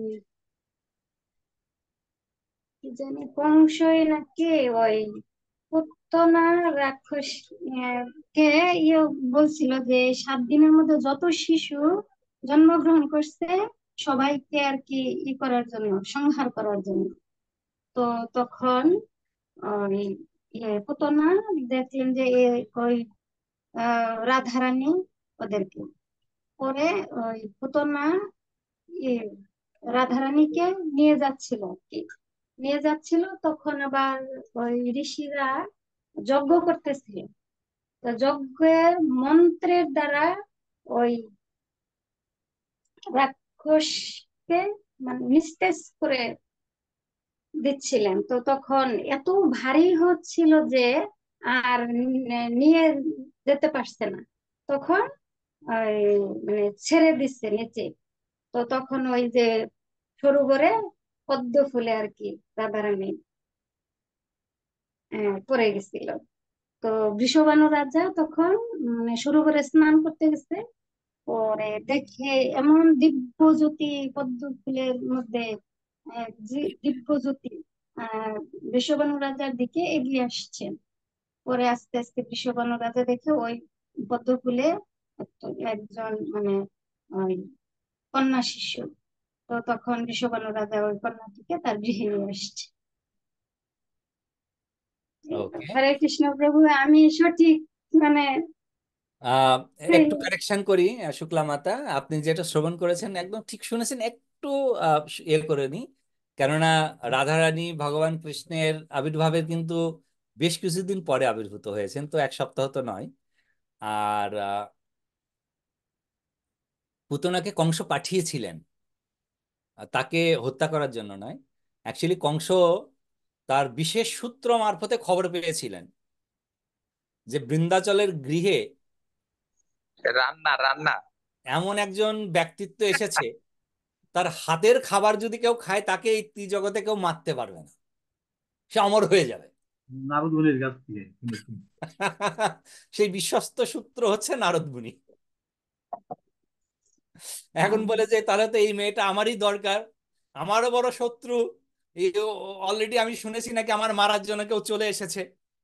তো এই শত্রুর হাত থেকে বাঁচতে গেলে পরে আমাকে এরকম একটা মেয়ের দরকার যার হাতের রান্না আমি ডেলি খাবো, আমাকে আর কেউ মারতে পারবে না, আমিও সবাইকে মেরে আমি একদম ভগবান হয়ে থাকবো। তাই পুতনাকে বলছে, যাও, তোমাকে একটা বিশেষ কার্যক্রম দিচ্ছি, তুমি যাও, ওই একদম ভালোভাবে যেন মেয়েটাকে নিয়ে আমার এখানে নিয়ে আসো, তাকে ভালোভাবে রাখতে হবে, সে হচ্ছে আমার জীবন।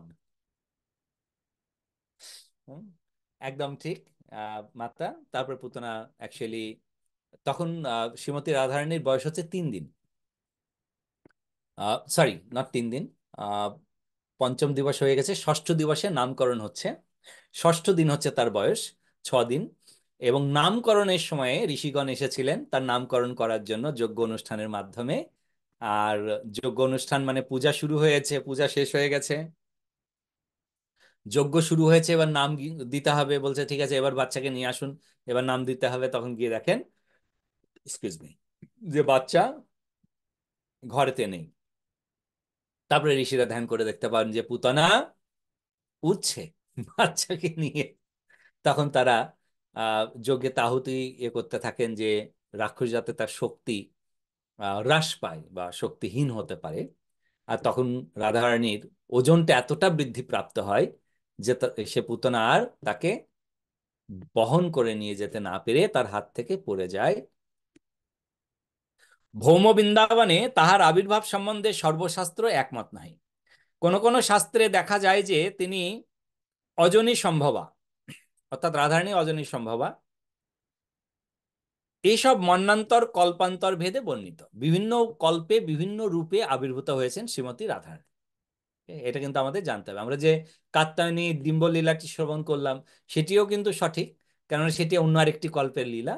আর এইখানেতে কি হলো যে এক কল্পের মানে এই কল্পে মধ্যাহ্নকালে বৃষভানু রাজা যমুনার জলে আকণ্ঠ নিমজ্জিত হইয়া বৃহৎ ভগবত ধ্যানে মগ্ন ছিলেন। সহসা এক শতদল পদ্ম জলে ভাসমান হইয়া তার অঙ্গ স্পর্শ করায় চক্ষু উন্মীলন করিয়া দেখিলেন চতুর্দিকে হস্তপদ সঞ্চালন পূর্বক এক তপ্ত কাঞ্চন বর্ণাঢ্যের জ্যোতির্ময়ী বালাকে ওই পদ্মের উপরে বিরাজমান।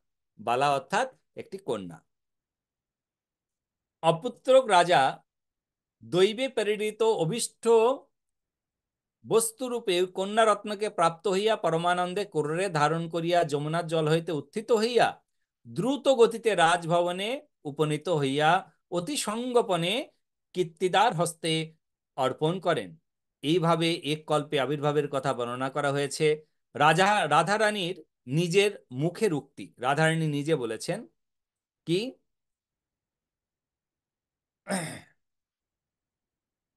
वृषभानुष्य कृष्णस्य प्रसाद प्रवरामहं पितॄणां मनसं कर्णं मम माता कलावती अजनी সম্ভবাঞ্চ মম মাতা চ ভারতে। তিনি বলছেন যে আমার পালিত পিতা হচ্ছেন বৃষভানু রাজা এবং আমার পালিত মাতা হচ্ছেন কলাবতী বা কীর্তিদা সুন্দরী, এবং আমি পদ্মের উপরে আবির্ভূত হয়েছিলাম তাদের কাছে, আমি অজনী সম্ভবা। এভাবে করে কিন্তু তিনি বর্ণনা করেন।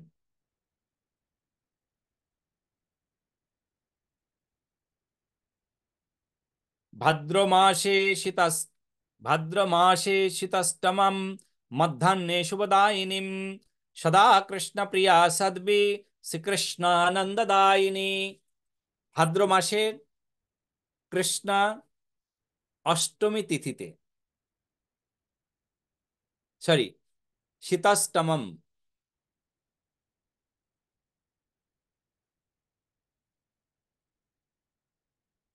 শীতাষ্টমম হচ্ছে শুক্লা পক্ষের অষ্টমী তিথিতে, শুক্লা পক্ষের অষ্টমী তিথিতে স্বয়ং শ্রীমতী রাধারানী আবির্ভূতা হন। শুক্লা মাতা। হরে কৃষ্ণ প্রভু। প্রভু হরে কৃষ্ণ। এখানে যে বললাম ওজো সম্ভবা মানে কি প্রভু? অজনী সম্ভবা, ওজনি সম্ভবা, sorry। অর্থাৎ যিনি যোনি দ্বারের দ্বারা আবির্ভূত হন না। আমরা সকলে যোনি সম্ভবা, ও, আমরা মাতৃযোনি থেকে নির্গত হয়েছি, কিন্তু অযোনি সম্ভবা হচ্ছেন তিনি মাতৃযোনি থেকে নির্গতা হন না। যেমন ভগবান কৃষ্ণ, তিনি অযোনি সম্ভবা, তিনি যোনি সম্ভবা নন।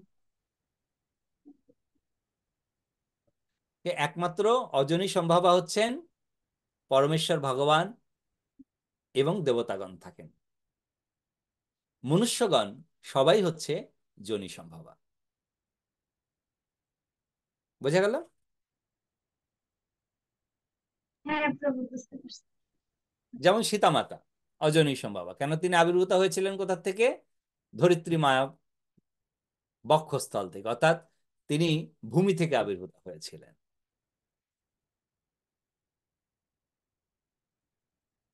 আমরা দেখতে পাই চৈতন্য মহাপ্রভু যখন সচিমাতা গর্ভবতী হন, চৈতন্য চৈতামৃতে খুব সুন্দরভাবে বর্ণনা করা হয়েছে। এই যে গর্ভ, আমরা জানি যে যখন মায়েরা গর্ভবতী হন তখন তাদের গর্ভের যে আহ, আকৃতি সেটি পরিবর্তন হতে থাকে। তো গর্ভের আকৃতি পরিবর্তন হওয়ার ফলেই আমরা বুঝতে পারি যে মাতৃ সন্তান সম্ভবা। যদি গর্ভাকৃতি পরিবর্তন না হয় তাহলে পরে কিন্তু আমরা কেউ বুঝতে পারবো না যে তিনি সন্তান সম্ভবা কিনা। তখন ভগবানের ক্ষেত্রে, ভগবান যখন আসছেন তখন তো ভগবান তো অজনী সম্ভবা, তারপরে কি করে যদি তিনি আহ তার গর্ভ না দেখান যে তিনি গর্ভের মধ্যে রয়েছেন, তাহলে পরে তো অসুবিধা, তার লীলাতে সম্পূর্ণ হবে না। তার জন্য সেই গর্ভকে কি গর্ভ বলা হয়? বায়ুগর্ভ। বায়ু গর্ভ। বায়ুর দ্বারা সেই গর্ভকে গর্ভাকৃতি তৈরি করা হয়। যখন ভগবানের প্রয়োজন পড়ে তখন ভগবান তার হৃদয়ে গিয়ে বলেন যে হ্যাঁ, আমি তোমার গর্ভে আছি, চিন্তা করো না। কিন্তু সেটি বায়ু গর্ভ।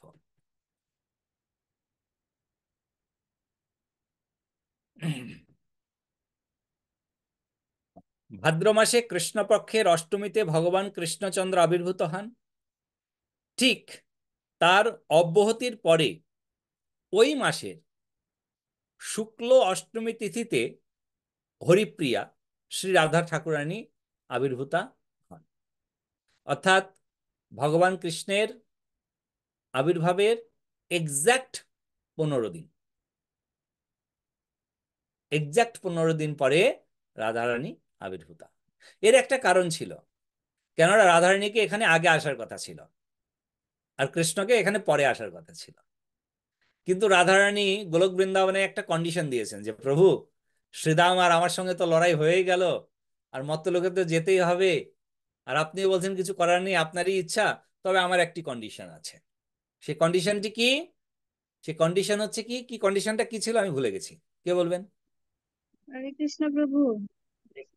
তো আমি বলি, হ্যাঁ,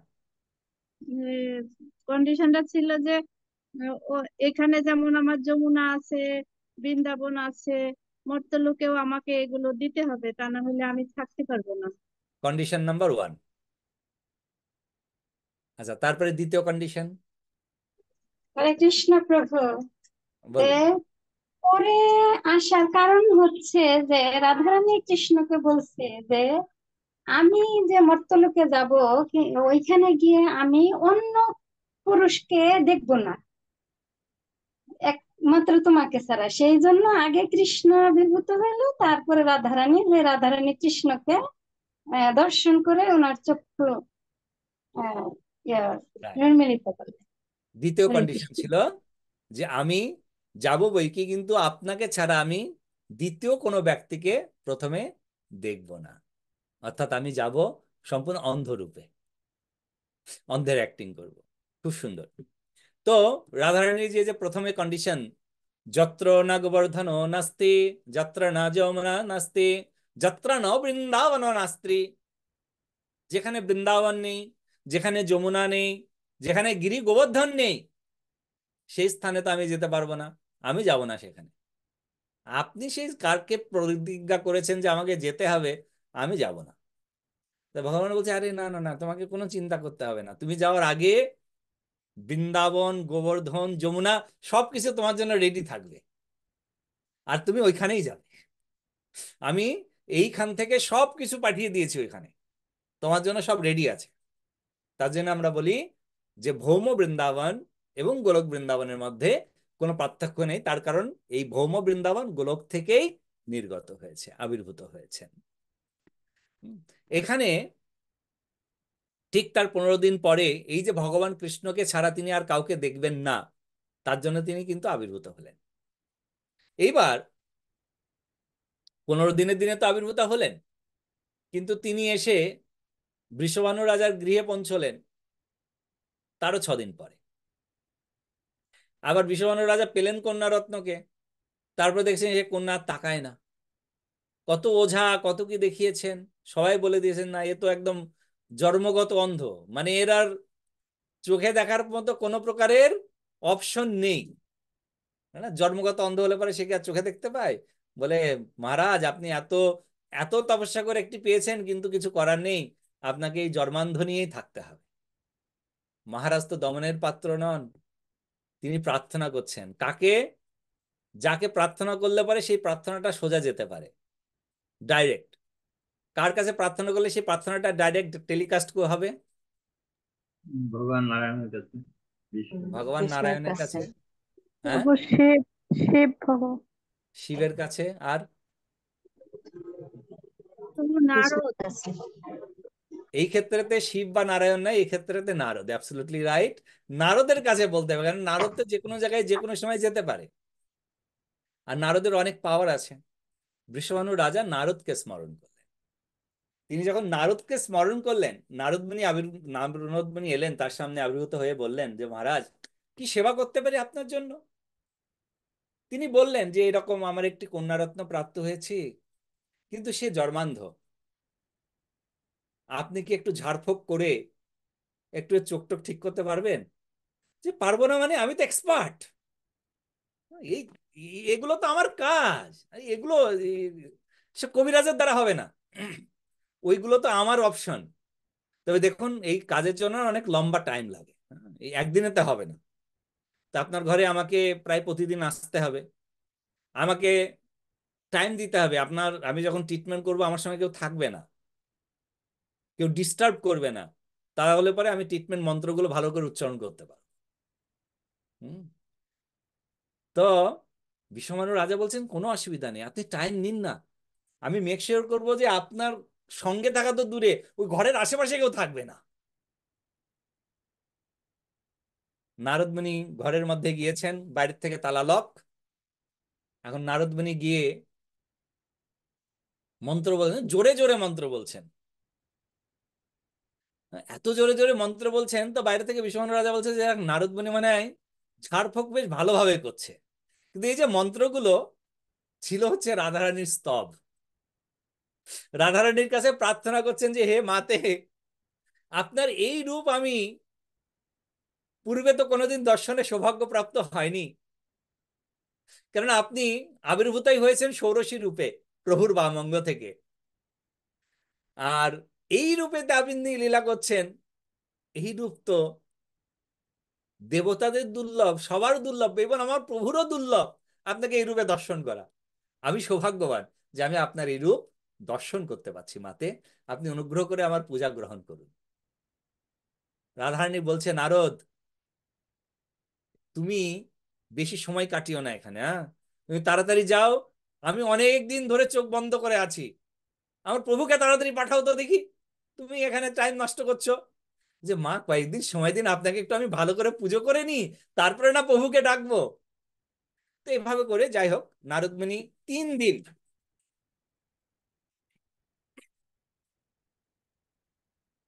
3 দিন নারদ মুনি শ্রীমতী রাধা রানীকে সেখানে কিন্তু পুজো করেন। এবং পূজার সঙ্গে সঙ্গে নারদ মুনি বিষবানু রাজাকে বলেন যে দেখো, আমি যে এই যে মানে এতদিন ধরে এই মন্ত্রের দ্বারা যে ট্রিটমেন্ট করছি, এই ট্রিটমেন্টের উদযাপন করতে হবে। মানে যেদিনেতে আপনার কন্যা চোখ খুলবে, তার জন্য একটা বিশেষ প্রোগ্রাম অনুষ্ঠান করতে হবে। আর সেই অনুষ্ঠানে লাগবে হচ্ছে ঠিক আজ থেকে, এটা আমার নাকি কোনটা,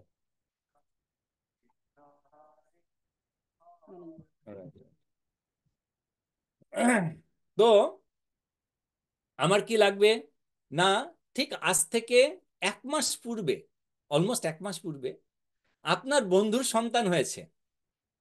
আপনি সেই নন্দ মহারাজকে এবং তাদেরকে নিমন্ত্রণ করেন, বাচ্চাদের প্রয়োজন হবে। হুম, তো এইভাবে করে আমরা জানি যে বিশ্বভানু রাজা তিনি নন্দ মহারাজকে নিমন্ত্রণ করেন, এবং নন্দ মহারাজকে নিমন্ত্রণ করে তিনি কি করেন না, কৃষ্ণকে অবশ্যই আনতে হবে, যশোদা মা আসবেন। তো তারা এলেন এবং নারদ মুনি একসঙ্গে সেই ভগবান কৃষ্ণকে রাধারানীর সম্মুখে নিয়ে গেলেন। এখানে বলা হচ্ছে যে ভগবান কৃষ্ণ তো মাত্র 1 মাসের না, তিনি এখনো হামাগুড়ি দেন, কিন্তু এখানে বলছেন যে না, তিনি হামাগুড়ি দিলেন, নারদ মুনি তাকে নিয়ে গেলেন। নিয়ে গিয়ে তিনি যখন ওখানে গেলেন, তো নারদ মুনি ওখান থেকে সরে গেছেন, সরে গিয়ে দরজা বন্ধ করেছেন। এবং সেই প্রথম যখন ভগবান কৃষ্ণ রাধারানীর হস্ত স্পর্শ করেন, তখনই শ্রীমতী রাধারানী বোঝেন যে আমার প্রভু এসে গেছেন। এবং রাধারানী তার চক্ষু উন্মিলন করলেন প্রভুকে দর্শন করে। এবং তার কিছুক্ষণ পরেই নারদ মুনি চলে এসেছেন, নারায়ণ নারায়ণ, আপনার পুজো কিন্তু কমপ্লিট হয়ে গেছে, দেখুন দেখুন আপনার কন্যা কিন্তু চোখ পেয়ে গেছে, আপনার কন্যা তাকাচ্ছে। তোমাদের যাক, নারদ মুনির তাহলে মন্ত্রের বড় জোর আছে। তো এইভাবে করে ভগবান খুব সুন্দরভাবে লীলা বিলাস করছেন। তো এইভাবে করে শ্রীমতী রাধারানী এই ভূলোকে আবির্ভূতা হলেন, এবং ভূলোকে আবির্ভূত হয়ে তিনি কি করলেন না, তিনি এই জগতে আমাদেরকে যে ভগবান কৃষ্ণের প্রতি যে প্রেম, কিভাবে আমরা ভগবান কৃষ্ণের পূজা করব, কিভাবে তাকে ভালোবাসবো, সেটি তিনি শিক্ষা প্রদান করলেন। তো এইভাবে করে শ্রীমতী রাধারানী আর মাত্র কয়েকদিন পরেই তার সেই আবির্ভাব তিথি। আমরা সকলেই শ্রীমতী রাধারানীকে প্রার্থনা করব যে ও মাতে,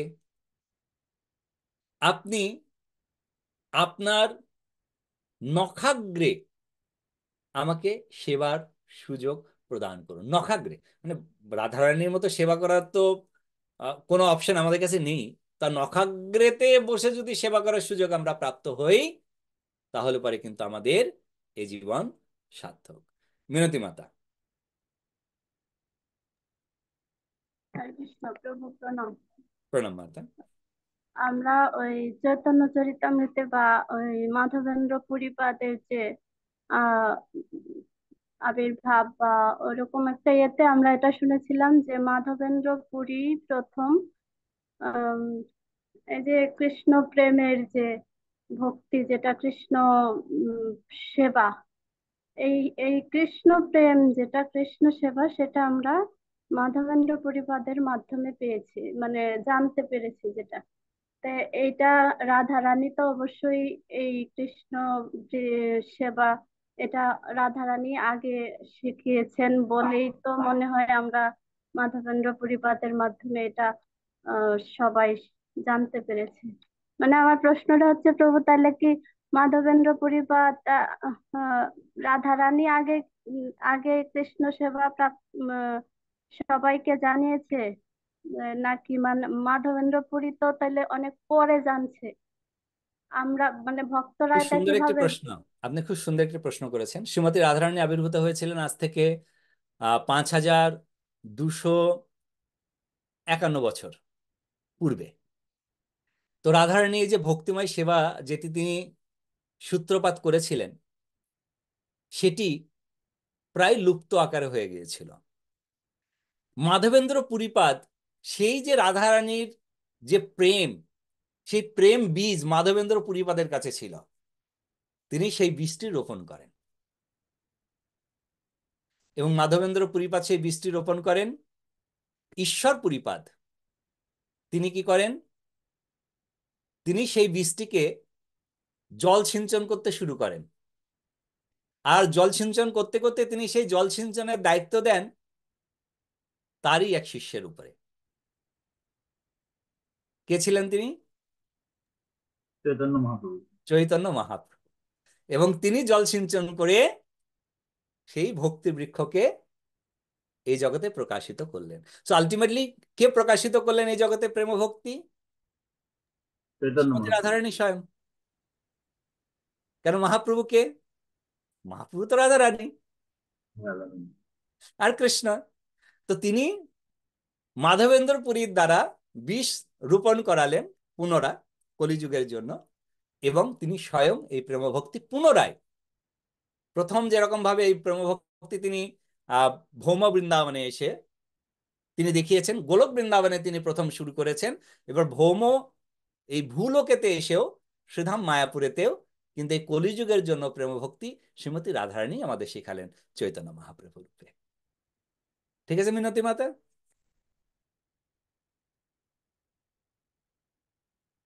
হরে কৃষ্ণ। হরে কৃষ্ণ। প্রভু এইটা কত হবে? 5250 না 51? 51, মানে 50 পার হয়ে গেল, 51-তে প্রবেশ করলো।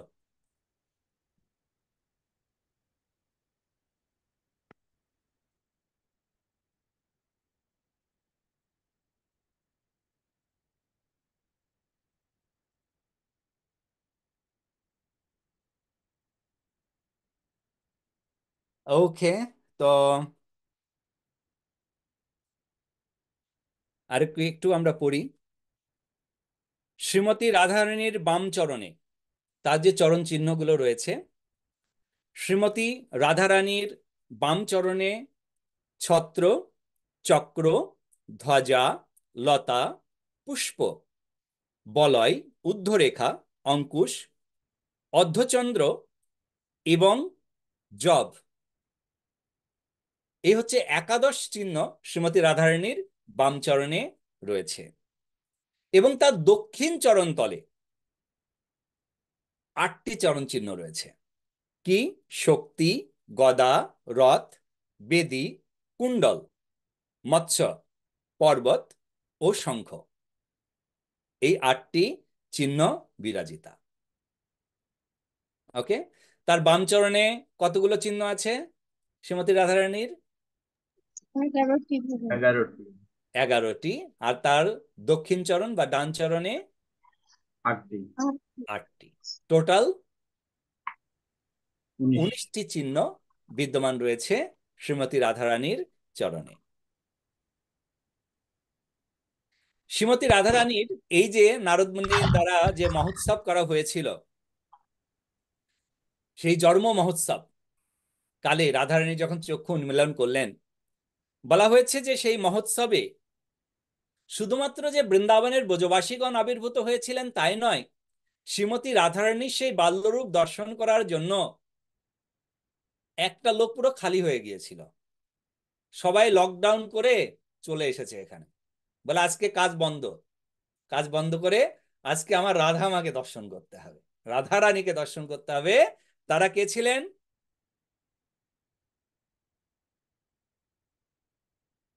সমস্ত কর্মচারীগণকে, দেবতারা। সমস্ত দেবতাগণ, সমস্ত দেব দেবীগণ, তারা সকলেই ছদ্মবেশে আসিয়া ভোজন, আনন্দ কীর্তন ও নৃত্য করিতে লাগিলেন। এখানে জ্ঞানদাস খুব সুন্দরভাবে একজন পদকর্তা, তিনি আহ, বলছেন কীর্তিদা দেবীর উদ্দেশ্য করে, এ তোর বালিকা চাঁদের কলিকা দেখিয়া জুড়ায় আখি, হেন মনে লয় সদায় হৃদয়ে পসরা করিয়া রাখি। এ তোর বালিকা চাঁদের কলিকা দেখিয়া জুড়াই আখি। অর্থাৎ ও কীর্তিদা সুন্দরী, তোমার এই যে কন্যা রত্ন, এ যেন চাঁদের যে সব থেকে সৌন্দর্য কলিকা, চাঁদের সব থেকে সৌন্দর্য যে কলি, সেই রূপ। আমার চোখ সম্পূর্ণরূপে তৃপ্ত হলো। আমার চোখ তৃপ্ত হয়ে আমার হৃদয় কি, আমার মনকে বলছে যে আমি যেন সবসময় সেই রাধারানীকে আমার হৃদয়ে তাকে রেখে দিই, পসরা করিয়া রাখি, তাকে কিনে আমি রেখে দিই, রাধারানীকে আমার হৃদয়ে রেখে দিই। শুনো বিশ্বভানু প্রিয়ে কি হেন করিয়া কোলেতে রেখেছ এহেন সোনার ঝিয়ে। বলছে ও কীর্তিদা সুন্দরী, ও বিশ্বভানুর পত্নী সহধর্মিনী, আপনার কি সৌভাগ্য যে আপনি আপনার কোলে এরকম একটি সোনার কন্যাকে আপনি রেখে দিয়েছেন। তরিতে জিনিয়া বদন সুন্দর মুখে হাসি আছে আধা, গণকে গনিয়া যে নাম সে নাম রাখুক। তো বলছেন যে আমরা দেখতে পাচ্ছি যে এর এত সুন্দর, এত সুন্দর তার মুখারবৃন্দ, আর তিনি, আমরা যদি মুখটাকে একদম খুলে হাসি, সে হাসিটা কিন্তু সুন্দর হয় না, কিন্তু অর্ধ মুখ খুলিত যে হাসি, সেটা হচ্ছে সর্বাঙ্গ সুন্দর। তাই বলছেন যে মুখে হাসি আছে আধা, মানে আধা হাসি মানে হাস্যোজ্জ্বল মুখমণ্ডল, আমরা যেটাকে বাংলা ভাষায় বলি। তাতে বলছে যে যে নামই না দিক না কেন, এই অর্ধ হাসি রয়েছে যেহেতু তার মুখে আধা, তার জন্য আমরা নাম রাখবো রাধা। তো এখানে বলছেন আমরা রাখিলাম নাম রাধা। কেন না, তার অর্ধ মুখ হচ্ছে, তার আধা মুখ হচ্ছে হাসিযুক্ত, মুখে হাসি আছে আধা। স্বজন স্বরূপ লক্ষণ অতি বিলক্ষণ তুলনা দিব বাকিয়ে। তোমার এই কন্যার যে লক্ষণ, কারোর সঙ্গে তো তুলনা করতে পারছি না। হ্যাঁ, তার রূপ তো চন্দ্রের সঙ্গে তুলনা করলাম, তার মুখের হাসি আধার তো বললাম, কিন্তু তার যে লক্ষণ কারোর সঙ্গে তুলনা করা যাচ্ছে না। কেননা 19টি লক্ষণ তার পাদপদ্মে রয়েছে। 19টি, নট একটা দুটো, 19টি লক্ষণ রয়েছে তার পাদপদ্মে। সে যে মহাপুরুষের প্রেয়সী হইবে শৃঙ্গারিবে জ্যোতি জিয়ে, দুহিতা বলিয়া দুঃখ না ভাবিও ইহ উদ্ধারিবে বংশ। তো বলছে যে এই যে তোমার কন্যার যে লক্ষণ দেখতে পাচ্ছি, ইনার যে পতি হবেন ইনি কোনো সাধারণ ব্যক্তিত্ব নয়, ত্রিলোকের প্রতি হচ্ছেন ইনার পতি। তার জন্য তুমি দুঃখ করো না যে তুমি কন্যা পেয়েছো, এই কন্যা তোমার পুরো বংশকে উদ্ধার করবে, কেননা তিনি হচ্ছেন স্বয়ং রাধা রানী। জ্ঞানদাস কহে শুনেছি কমলা ইহারও অংশ অংশ। তো জ্ঞানদাস বলছে ও মাতা কীর্তিদা, তোমার যে কন্যা তার একটু গুণ আমি বলি।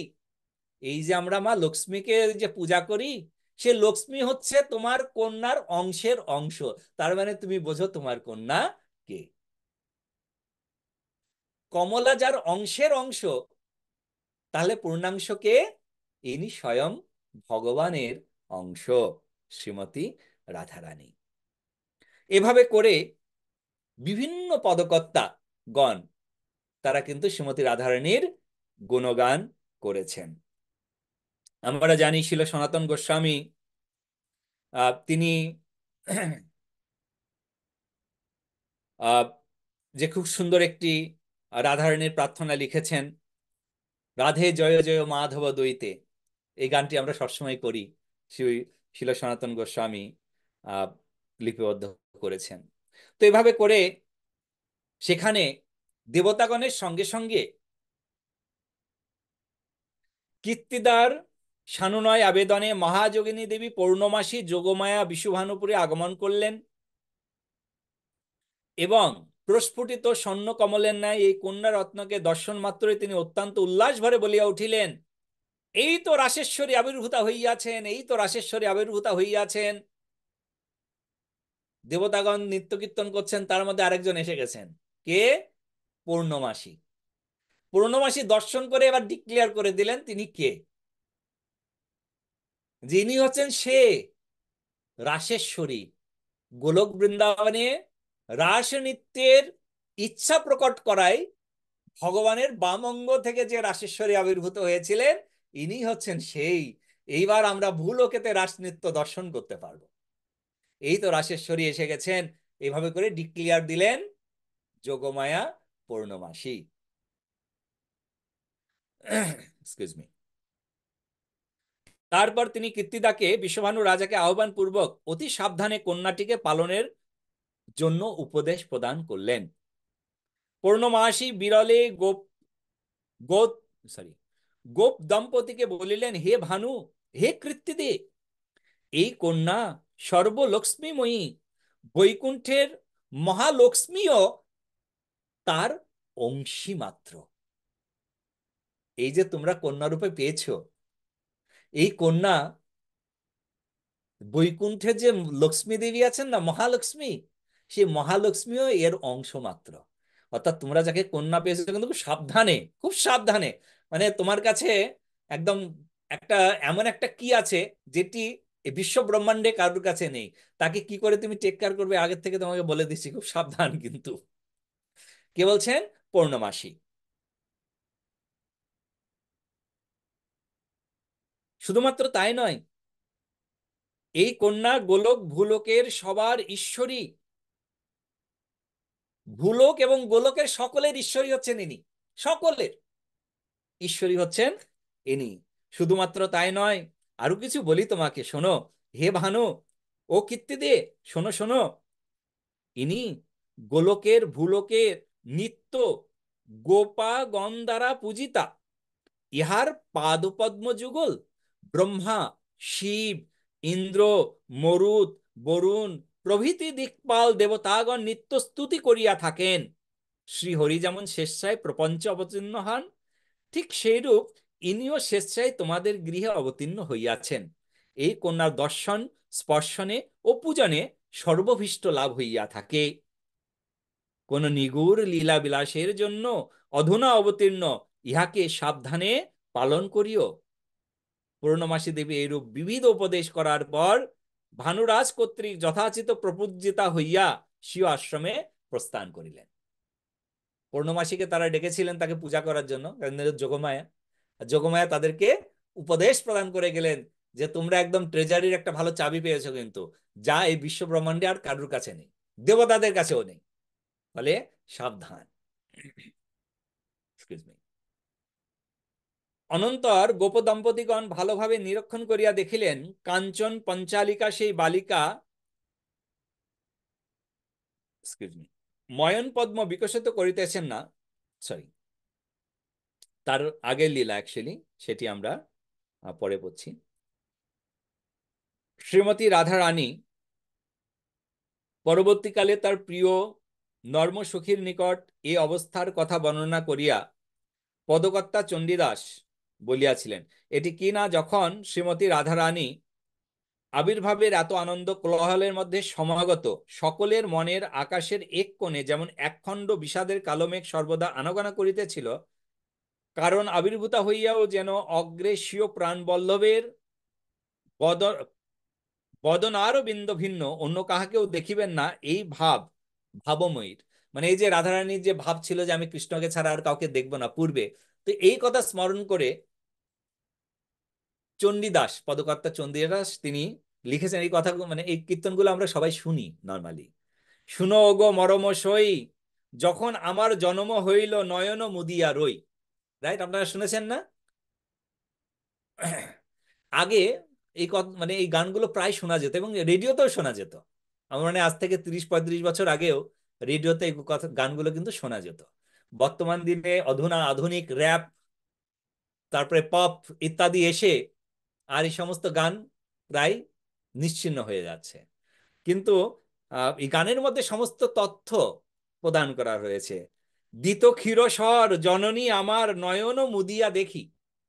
বলছে যে আমি অন্ধ ভাবে থাকতাম, আমার মা অন্ধরূপে আমার মুখে দিত, জননী আমার করে হাহাকার, কহিলা সবারে ডাকি, শুনি সেই কথা জননী যশোদা, বধূরে লইয়া কোলে আমারে দেখিতে আইল তুরিতে সুতিকা মন্দির দ্বারে, দেখিয়া জননী কহিলেন রানী এই তো ছিল কপালে, করিয়া সাধনা পেলাম অন্ধকন্যা, বিধি এত দুঃখ দিলে, উঠো উঠো বলি করে ধরে তুলি, বসাইয়ে যতন করে, হেন সময় মায়ে তেগরিয়া বধূ পসরিলা মরে, গায়ে দিলা হাত মোর প্রাণনাথ, অন্তরে বাড়িল সুখ, হাসিয়া কাঁদিয়া আঁখি প্রকাশিয়া দেখিনু বধূর মুখ, ঘুচিল যে অন্ধ বাড়িল আনন্দ, জননী দুজনার মনে, আমার কল্যাণে আনন্দিত মনে করিল বিবিধ দানে, সুজন যে জন জানে সেই জন, কুজন নাহি জানে, অনুরাগে মন সবারই মগন, দ্বিজ চণ্ডীদাস ওখানে। তো এই যে চণ্ডীদাস আদি যে সমস্ত পদকর্তা ছিলেন, গোবিন্দ ঘোষ,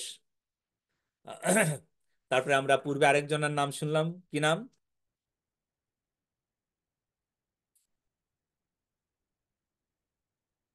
জ্ঞানদাস।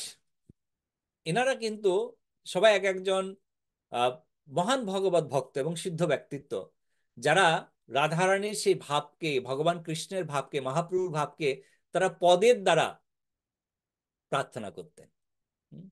তো এইভাবে করে শ্রীমতী রাধারানী এই জগতে আবির্ভূত হলেন। এবং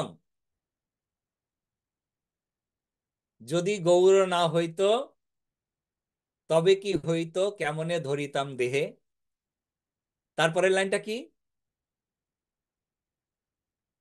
রাধার মহিমা প্রেম রস শোনা জগতে বলিতে। জগতে জানাই। তো আমরা পেয়ে গেলাম মহাপ্রভু এলেন স্বয়ং রাধারানী হয়েও, তিনি এই জগতে রাধারানীর যে প্রেমের মহিমা সেটি আমাদের সামনে পুনঃপ্রকাশিত করলেন। তাই আমরা সেই কৃষ্ণময়ী রাধের কাছে প্রার্থনা করব। আমরা প্রতিদিন প্রার্থনাই করি অ্যাকচুয়ালি রাধারানীর কাছে, করি না? সকালে প্রার্থনা করি না রাধারানীর কাছে? কিভাবে আমরা প্রার্থনা করি? রাধা রানীকে প্রণাম করি প্রতিদিন, প্রণাম মন্ত্র করি। ওকে। হরে কৃষ্ণ তপ্ত কাঞ্চন গৌরাঙ্গী রাধে বৃন্দাবনেশ্বরী শোভানুসুতে প্রণামামি হরিতে। শ্রী রাধিকায় মাধবায় ওকে। নাম প্রতীক্ষণাস্বাদান লোলপস্য বন্দে গুরু। এইটাও কি হয় না রাধারানীর? দুজনই, রাধা মাধব দুজনেরই। ওকে, হলো, এটাও হলো। কিন্তু অনেকে তো আবার এই সংস্কৃত উচ্চারণ করতে পারে না, তারাও প্রার্থনা করছে। সবাই বাই ডিফল্ট সবাই করে, বাচ্চারাও করে। কিভাবে? হরে কৃষ্ণের মধ্যেও রাধা রানী। অ্যাবসলিউটলি, আমি হরে সেটাই কৃষ্ণ, শুনতে চেয়েছিলাম। আমরা সবাই প্রার্থনা করি হরিনাম জপের মাধ্যমে। রাইট। বাই ডিফল্ট আমরা সবাই যখন জপ করি হরে কৃষ্ণ কৃষ্ণ কৃষ্ণ হরে হরে, হরে রাম রাম রাম হরে হরে, এই মহামন্ত্রের দ্বারা অ্যাকচুয়ালি শ্রীমতী রাধারানীকে যে প্রার্থনা করা হচ্ছে যে ও রাধে, আপনি আমাকে ভগবান কৃষ্ণের প্রেমময়ী সেবায় যুক্ত করুন। হরিনাম জপ মানে রাধারানীর কাছে প্রার্থনা করা, কৃষ্ণের সেবা প্রার্থনা করা। কিন্তু আমরা এই জপ করতে করতে যখন কৃষ্ণ সেবা প্রার্থনা করি, হঠাৎ আপনি মন্দিরে গেলেন, বললো প্রভু একটু এই ভগবানের বাসনগুলো একটু ধোন তো। না না না প্রভু, আমার জপ এখনো সম্পূর্ণ হয়নি, আমি একটু জপটা সম্পূর্ণ করি। রাধারানী বলে দেখো, সকাল থেকে আমাকে প্রার্থনা করছে যে সেবা দাও সেবা দাও সেবা দাও, মন্দিরে এলো, আমি একটা অপশন দিলাম যে সেবা করো, এখন বলছি কিনা আমার তো প্রভু জপ হয়নি, আমি একটু জপ করি। তার জন্য মনে রাখবেন, হরিনাম জপ করা মানে রাধারানীর কাছে সেবা প্রার্থনা করা। আর যখনই আপনার সামনে কোনো সেবা আসবে ভগবানের, জপকে বিশ্রাম দিয়ে সেই সেবা করবেন। কেননা আপনি সেই সেবার জন্যই কিন্তু প্রার্থনা করছেন সকাল থেকে সন্ধ্যা পর্যন্ত। হরে কৃষ্ণ কৃষ্ণ কৃষ্ণ হরে হরে, হরে রাম রাম রাম হরে হরে, হরে কৃষ্ণ কৃষ্ণ কৃষ্ণ হরে। প্রার্থনা। বলি না আমাদের জব কিরকম হবে, যে একটা বাচ্চা কথা বলতে পারে না, তার ক্ষিধা লেগেছে, সে মাকে কিভাবে ডাকবে? ক্রন্দনের মাধ্যমে। আমাদের জবটাও হবে ক্রন্দনের মতো। ক্রন্দন মানে না কান্না করে করে জব করতে হবে তা নয়, সেই ক্রন্দনের ভাবটি আপনার জবের মধ্যে থাকতে হবে। তবে শ্রীমতী রাধারানী শুনবেন, আর তখন আপনার সামনে সেবার দ্বার উন্মোচন করবেন, আপনাকে রাধারানী ভগবান কৃষ্ণের প্রেমময়ী সেবায় যুক্ত করবেন। ওই এই আর জন্য আর সেই ভাব হবে না, হ্যাঁ, এই জন্য সেই ভাব আসবে না। আসবে আসবে মাতা, কেন আসবে না? কেননা মহাপ্রভু এসে দিয়ে গেছেন আমাদের, আমাদের সেই গুণ নেই, কিন্তু মহাপ্রভু আমাদের জন্য রেখে গেছেন। আসবে, কন্টিনিউ আমাদের করতে হবে, দ্য টাইম উইল কাম। তবু লোক দেখানোর মতো হবে, লোক দেখানোর, লোকে দেখে দেখাবো যে আমরা, যে আমাদের ভাব দেয় এরকম। লোকে দেখলে হবে, ভগবান দেখলো কিনা সেটা দেখা লাগবে না। যাই হোক, আমাদের লোক দেখানোর জন্য আপনি করুন, কিন্তু একটা সময় জব করতে করতে এক্সকিউজ মি, জব করতে করতে আমাদের হৃদয় থেকে প্রকৃত শুদ্ধ নাম আসবে, যে নামটি রাধারানীর কাছে গিয়ে পৌঁছবে। রাধারানী শুনছেন যে হ্যাঁ, এই সেবা প্রার্থনা করছে, আপনি দেখবেন আপনার সামনে অনেক সেবা আসবে। আমরা দেখতে পাচ্ছি, আপনি ভাবুন, কোভিডের টাইম থেকে আমাদের এই আলোচনা সভা শুরু হয়েছে, এবং এই আলোচনা সভাতে যখন আপনারা প্রারম্ভে শুরু করেছিলেন, প্রারম্ভে শুরু করার পরে সে কোভিডের থেকে এই পর্যন্ত জার্নিতে কতটা পরিবর্তন হয়েছে আপনি নিজে ভাবুন না। এক্সকিউজ মি, কতদিন? মাত্র 5 বছর।